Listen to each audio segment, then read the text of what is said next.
Good morning, good afternoon, good evening. Welcome to Raven's Readings. I'm reading from The Sign of the Four, written by Arthur Conan Doyle in 1890. This novel features his character Sherlock Holmes, a detective who excels in observation, deduction, logic, and forensics. Assisting Holmes is Dr. John Watson, a former Army surgeon. I do readings twice a week. If you subscribe to my Substack newsletter, you'll get notified of my updates as soon as they're ready. If you enjoyed this reading or have other classics you'd like to hear, leave me a comment. Last chapter, we had a missing treasure and a murder. Holmes has deduced who the murderer likely was and that he had an accomplice. Watson will escort Miss Marsden back home and then fetch a bloodhound. Holmes, in the meantime, will be searching for more clues. Chapter 7, The Episode of the Barrel.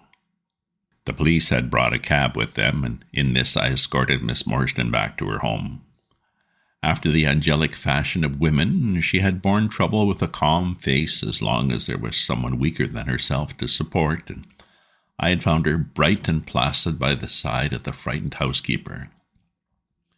In the cab, however, she first turned faint and then burst into a passion of weeping, so sorely had she been tried by the adventures of the night. She has told me since that she thought me cold and distant upon that journey. She little guessed the struggle within my breast or the effort of self-restraint which held me back. My sympathies and my love went out to her even as my hand had in the garden. I felt that years of the conventionalities of life could not teach me to know her sweet, brave nature as had this one day of strange experiences. Yet there were two thoughts which sealed the words of affection upon my lips. She was weak and helpless, shaken in mind and nerve. It was to take her at a disadvantage to obtrude love upon her at such a time. Worse still, she was rich. If Holmes' researches were successful, she would be an heiress. Was it fair? Was it honorable that a half-pay surgeon should take such advantage of an intimacy which chance had brought about? Might she not look upon me as a mere vulgar fortune-seeker? I could not bear to risk that such a thought should cross her mind. This aggregate treasure intervened like an impassable barrier between us. It was near 2:00 when we reached Mrs. Cecil Forrester's. The servants had retired hours ago, but Mrs. Forrester had been so interested by the strange message which Miss Marsden had received that she had sat up in the hope of her return. She opened the door herself, a middle-aged, graceful woman, and gave me joy to see how tenderly her arm stole round the other's waist, and how motherly was the voice in which she greeted her. She was clearly no mere paid dependent, but an honored friend. I was introduced, and Mrs. Forrester earnestly begged me to step in and tell her our adventures. I explained, however, the importance of my errand, and promised faithfully to call and report any progress which we might make with the case. As we drove away, I stole a glance back, and I still seemed to see that little group on the step, the two graceful clinging figures, the half-open door, the hall light shining through stained glass, the barometer, the bright stair rods. It was soothing to catch even that passing glimpse of a tranquil English home in the midst of the wild, dark business which had absorbed us. And the more I thought of what had happened, the wilder and darker it grew. I reviewed the whole extraordinary sequence of events as I rattled on through the silent gaslit streets. There was the original problem. That at least was pretty clear now. The death of Captain Marsden, the sending of the pearls, the advertisement, the letter. We had light upon all those events. They had only led us, however, to a deeper and far more tragic mystery. The Indian treasure, the curious plan found among Marsden's baggage, the strange scene at Major Sholto's death, the rediscovery of the treasure immediately followed by the murder of the discoverer, the very singular accompaniments to the crime, the footsteps, the remarkable weapons, the words upon the card, corresponding with those upon Captain Marsden's chart. Here indeed was a labyrinth in which a man less singularly endowed than my fellow lodger might well despair of ever finding the clue. Pinchin Lane was a row of shabby two-storied brick houses in the lower quarter of Lambeth. I had to knock for some time at number 3 before I could make any impression. At last, however, there was the glint of a candle behind the blind, and a face looked out at the upper window. "Go on, you drunken vagabond," said the face. "If you kick up any more row, I'll open the kennels and let out 43 dogs upon you." "If you'll just let one out, it's just what I've come for," said I. "Go on," yelled the voice. "So help me gracious. I have a wiper in the bag, and I'll drop it on your head if you don't hook it." "But I want a dog," I cried. "I won't be argued with," shouted Mr. Sherman. "Now stand clear, for when I say 3, down goes the wiper."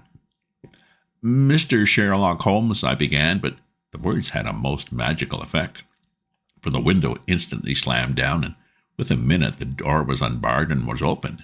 Mr. Sherman was a lanky, lean old man with stooping shoulders, a stringy neck, and blue-tinted glasses.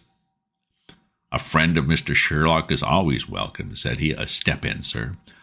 Keep clear of the badger, he bites." "Ah, naughty, naughty, would you take it, nip at the gentleman?" This was to a stoat which struck its wicked head and red eyes between the bars of a cage. "Oh, don't mind that, sir. It's only a slow worm. It ain't got no fangs, so I gives it the run of the room, for it keeps the beetles down.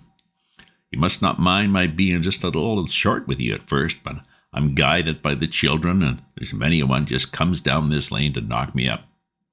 "What was it that Mr. Sherlock Holmes wanted?" "He wanted a dog of yours." "Ah, that would be Toby?"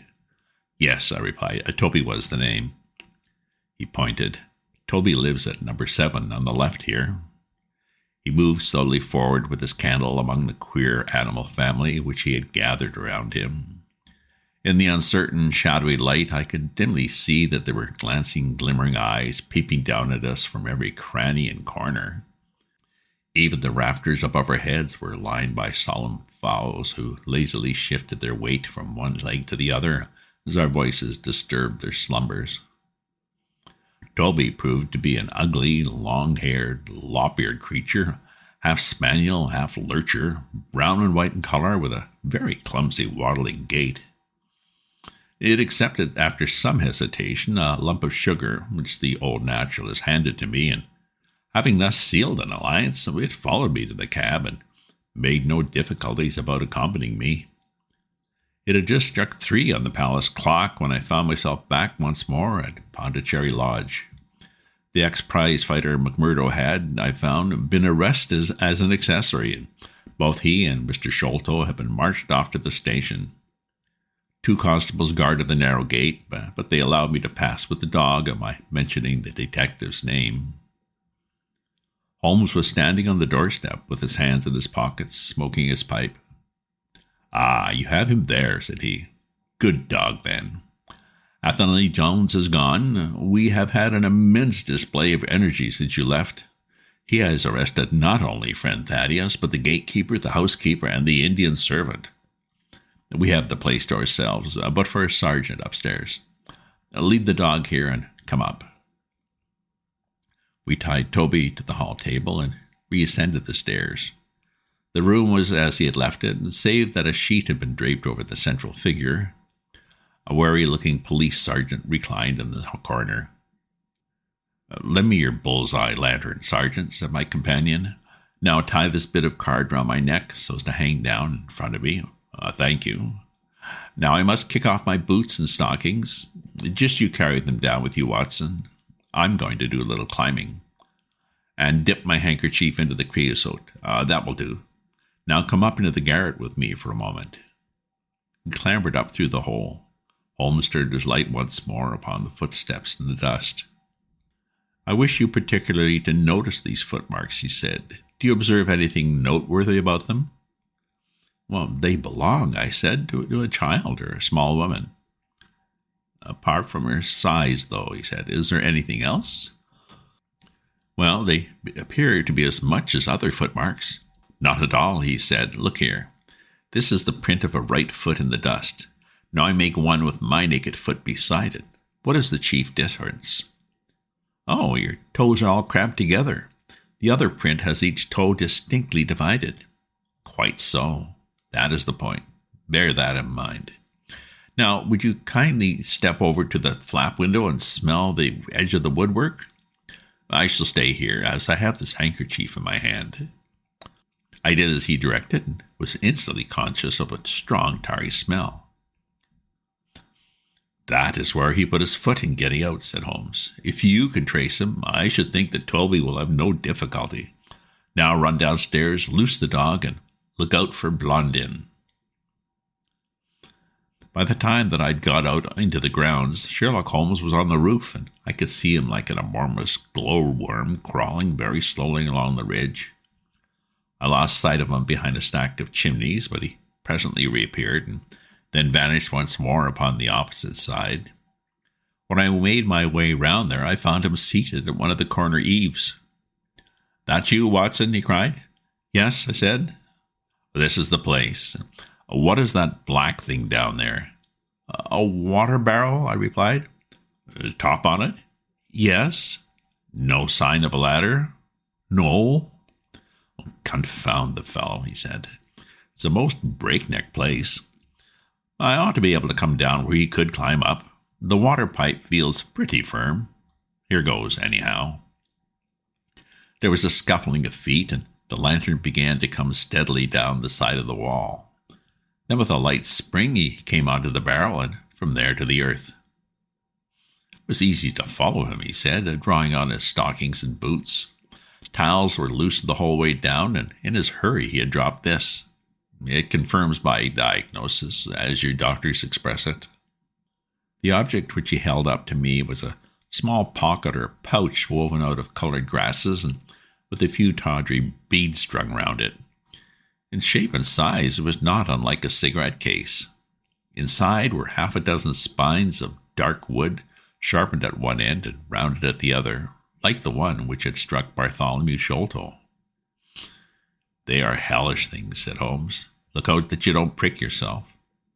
"I'm delighted to have them, for the chances are that they're all he has. There is less fear of you or me finding one in our skin before long. I would sooner face a martini bullet myself. Are you game for a 6-mile trudge, Watson?" "Oh, certainly," I answered. "Your leg will stand it?" "Oh, yes." "Here you are, doggy," he said. "Toby, smell it, Toby, smell it." He pushed the creosote handkerchief under the dog's nose, while the teacher stood with its fluffy legs separated and with a most comical cock to its head, like a connoisseur sniffing the bouquet of a famous vintage. Holmes then threw the blanket to a distance, fastened a stout cord to the mongrel's collar, and led him to the foot of the water barrel. The creature instantly broke into a succession of high tremulous yelps, and with his nose to the ground and his tail in the air, pattered off upon the trail at a pace which strained his leash and kept us at the top of our speed. The east had been gradually whitening, and we could now see some distance in the cold grey light. The square, massive house with its black empty windows and high bare walls towered up, sad and forlorn, behind us. Our course led right across the grounds, in and out among the trenches and pits with which they were scarred and intersected. The whole place, with its scattered dirt heaps and ill-grown shrubs, had a blighted, ill-omened look which harmonized with the black tragedy which hung over it. On reaching the boundary wall, Toby ran along, whining eagerly underneath its shadow, and stopped finally in a corner screened by a young beech. Where the two walls joined, several bricks had been loosened. The crevices left were worn down and rounded upon the lower side, as though they frequently been used as a ladder. Holmes clambered up, and taking the dog from me, he dropped it over upon the other side. "There's the print of Woodenleg's hand," he remarked as I mounted up beside him. "You see the slight smudge of blood upon the white plaster? What a lucky thing it is that we've had no very heavy rain since yesterday. The scent will lie upon the road in spite of their 28-hour start." I confess that I had my doubts myself when I reflected upon the great traffic which had passed along the London road in the interval. My fears were soon appeased, however. Toby never hesitated or swerved, but waddled on in his peculiar rolling fashion. Clearly the pungent smell of the creosote rose high above all other contending scents.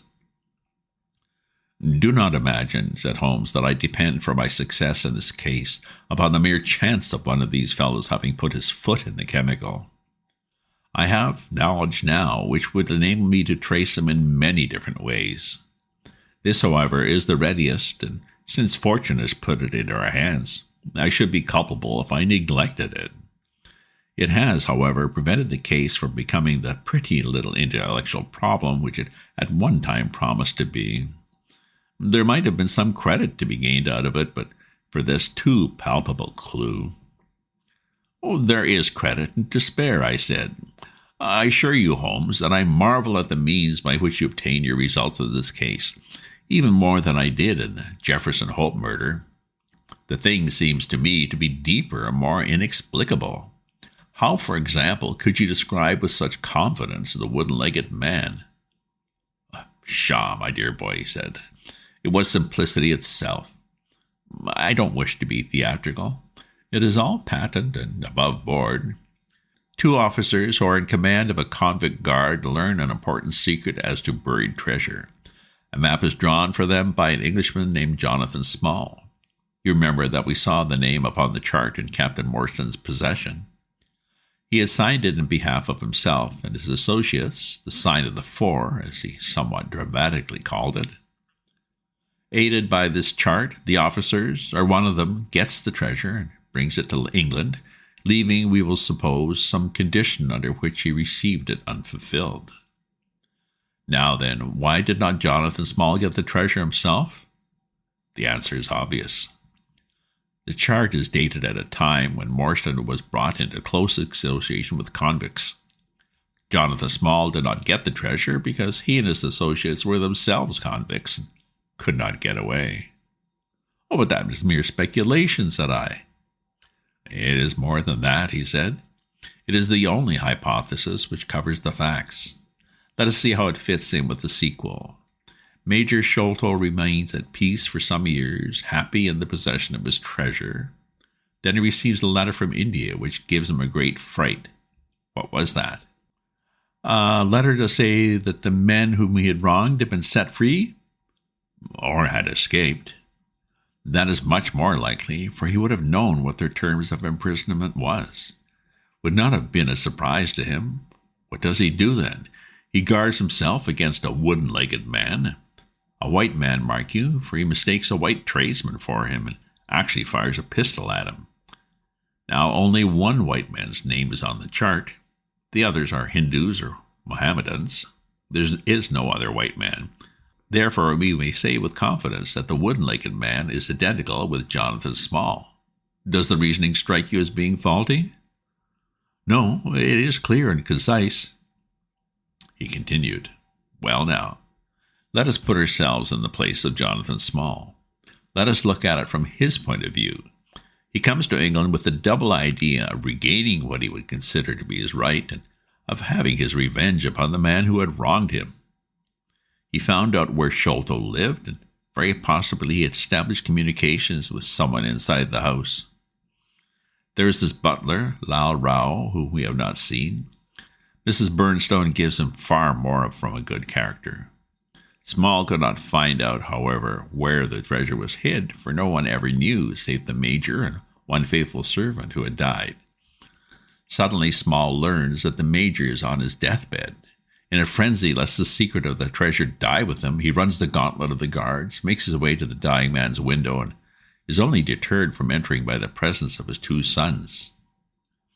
Mad with hate, however, against the dead man, he enters the room at night, searching his private papers in the hope of discovering some memorandum related to the treasure, and finally leaves a memento of his visit in the short inscription upon the card.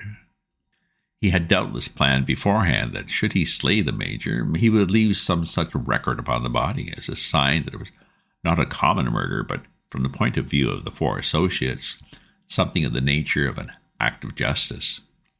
Whimsical and bizarre conceits of this kind are common enough in the annals of crime, and usually afford valuable indications as to the criminal. Do you follow all this? Very clearly, I said. Now, he continued, what could Jonathan Small do? He could only continue to keep a secret watch upon the efforts made to find the treasure. Possibly he leaves England and only comes back at intervals. Then comes the discovery of the garret, and he is instantly informed of it. We again trace the presence of some confederate in the household. Toby, with his wooden leg, is utterly unable to reach the lofty room of Bartholomew Sholto. He takes with him, however, a rather curious associate who gets over this difficulty, but dips his naked foot in a creosote. Whence comes Toby and a 6-mile limp for a half-pay officer with a damaged tendon Achilles. Oh, but it was the associate, I said, and not Jonathan, who committed the murder. Quite so, he said, and rather to Jonathan's disgust, to judge by the way he stamped about when he got into the room.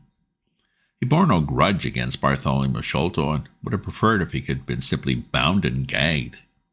Didn't wish to put his head in a halter. There was no help for it, however. The savage instincts of his companion had broken out, and the poison had done its work. So Jonathan Small left his record, lowered the treasure box to the ground, and followed it himself. That was the train of events as far as I can decipher them. Of course, as to his personal appearance, he must be middle-aged and must be sunburned after serving his time in such an oven as that demands. His height is readily calculated from the length of his stride, and we know that he was bearded. His hairiness was the one point which impressed himself upon Thaddeus Sholto when he saw him at the window. I don't know there's anything else. And the associate, I said? Well, there's no great mystery in that, but you will know all about it soon enough. How sweet the morning air is. See how that one little cloud floats like a pink feather from some gigantic flamingo? Now the red rim of the sun pushes itself over the London cloud bank, and it shines on a good many folk, but on none, I dare bet, who are on a stranger errand than you and I. How small we feel with our petty ambitions and strivings in the presence of the great elemental forces of nature. Are you well up on your Jean-Paul Richter? Oh, fairly so. I worked back to him through Thomas Carlyle. That was like following the brook to the parent lake. He makes one curious but profound remark. It is that the chief proof of man's real greatness lies in his perception of his own smallness. It argues, you see, a power of comparison and of appreciation which is in itself a proof of nobility. There is much food for thought in Richter. You have not a pistol, have you? I have my stick. It is just possible that we need something of that sort if we get to their lair. Jonathan, I shall leave to you, but if the other turns nasty, I shall shoot him dead. He took out his revolver as he spoke, and having loaded 2 of the chambers, he put it back into the right-hand pocket of his jacket. We had, during this time, been following the guidance of Toby down the half-rural, villa-lined roads which lead to the metropolis. Now, however, we were beginning to come among continuous streets where labourers and dockmen were already astir, and slatternly women were taking down shutters and brushing doorsteps. At the square-top corner public houses, business was just beginning, and rough-looking men were emerging, rubbing their sleeves across their beards after their morning wet. Strange dogs sauntered up and stared wonderingly at us as we passed, but our inimitable Toby looked neither to the right nor the left, but trotted onwards with his nose to the ground and an occasional eager whine which spoke of a hot scent. We had traversed Streatham, Brixton, Camberwell, and now found ourselves in Kennington Lane, having borne away through the side streets to the east of the Oval. The men whom we pursued seemed to have taken a curiously zigzag road with the idea, probably, of escaping observation. They had never kept in the main road if a parallel side street would serve their turn. At the foot of Kennington Lane, they had edged away to the left through Bond Street and Miles Street. Where the latter street turns into Knight's Place, Toby ceased to advance, but began to run backwards and forwards with one ear cocked and the other drooping, the very picture of canine indecision. Then he waddled round in circles, looking up to us from time to time as to ask for sympathy in his embarrassment. "What the deuce is the matter with the dog?" growled Holmes. "They surely would not take a cab or go off in a balloon." Perhaps they stood here for some time," I suggested. It's all right. He's off again," said my companion in a tone of relief. He was indeed off. For after sniffing round again, he suddenly made up his mind and darted away with an energy and determination such he had not yet shown. The scent appeared to be much hotter than before, for he had not even put his nose to the ground, or tugged at his leash and tried to break into a run. I could see by the gleam in Holmes's eyes that he thought we were near the end of our journey. Our course now ran down 9 Elms until we came to Broderick and Nelson's large timber yard, just past the White Eagle Tavern. Here the dog, frantic with excitement, turned down through the side gate into the enclosure, where the sawyers were already at work. On the dog raced, through sawdust and shavings, down an alley, round a passage, between 2 wood piles, finally with a triumphant yelp sprang upon a large barrel which still stood upon the hand trolley on which it had been brought. With lolling tongue and blinking eyes, Toby stood upon the cask, looking from one to the other of us for some sign of appreciation. The staves of the barrel and the wheels of the trolley were smeared with a dark liquid, and the whole air was heavy with the smell of creosote. Sherlock Holmes and I looked blankly at each other, and then burst simultaneously into an uncontrollable fit of laughter. End of chapter. Well, so near and yet so far. It's good to see that Holmes is not perfect. Will they give up on Toby? Find out in the next chapter. The Baker Street Irregulars. If you subscribe to my newsletter, you'll get notified of my updates as soon as they're ready. If you enjoy this reading or have other classics you'd like to hear, leave me a comment. Check out my other posts on my Substack at ravensview.substack.com. And remember to share this with your friends. Ta-ta for now.